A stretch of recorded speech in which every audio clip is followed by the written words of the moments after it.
नमस्कार अनि हार्दिक स्वागत छ। यो हो युट्युब च्यानल नयाँ उडान। आजको एपिसोडमा हामी एउटा प्रेरणादायी कथा प्रस्तुत गर्दैछौँ। अन्तिमसम्म हेरेर र सुनेर साथ दिनुहुनेछ भन्ने अपेक्षा गरेका छौँ। मिलन नाम थियो उसको। सानो गाउँको गरिब परिवारमा जन्मिएको एक ठुलो सपना बोकेको केटो। स्कुल पढ्न मन लाग्थ्यो तर किताब किन्न पैसा थिएन। साथीहरू क्लास जान्थे, ऊ खेतमा जान्थ्यो।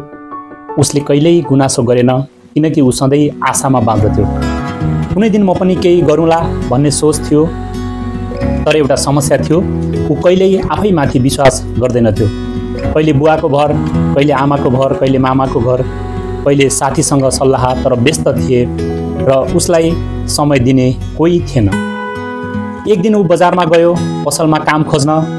पसल मालिकले भन्यो, काम त दिन सक्छु तर तिमी सधैँ अरूमाथि निर्भर छौ भने त केही हुँदैन। त्यो वाक्यले उसलाई झस्कायो।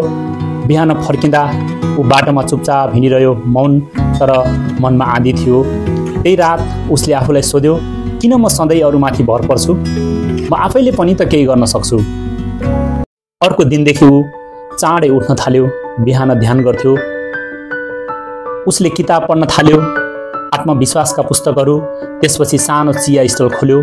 पहिलो दिन ग्राहक आएनन्, दोस्रो दिन आलोचना आयो तर ऊ रोकिएन।